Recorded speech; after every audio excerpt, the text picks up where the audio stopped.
Jeff Foote led a session on continuous blood glucose monitoring. Jeff, what's the main subject around there? What's the main issues?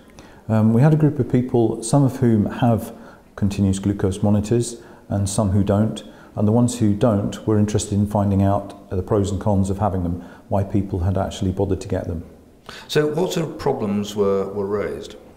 The first issue that we came up with was that there are two systems.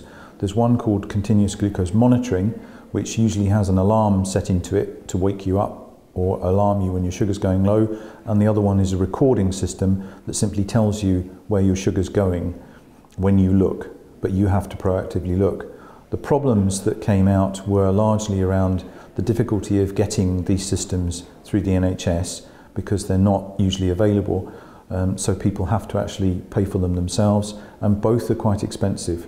The recording system is slightly cheaper, but it's still dear. And how do the different systems affect people's management of their glucose?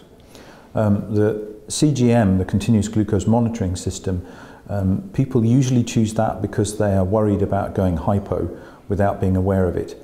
So they want something that's going to tell them when their sugar's dropping if they don't know that themselves, so that they can prevent themselves going hypo and feel better as a result of that.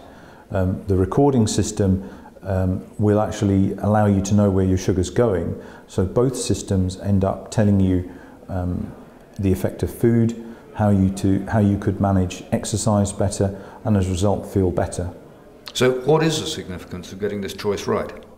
You start from different places. People who have lost some awareness of when their sugars are dropping probably will choose a continuous glucose monitor with alarms because their motivation is to avoid bad hypos, which make you feel really, really bad for quite a long period of time and affect your control.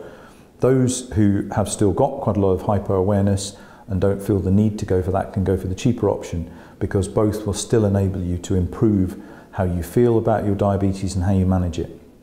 Jeff, thank you very much.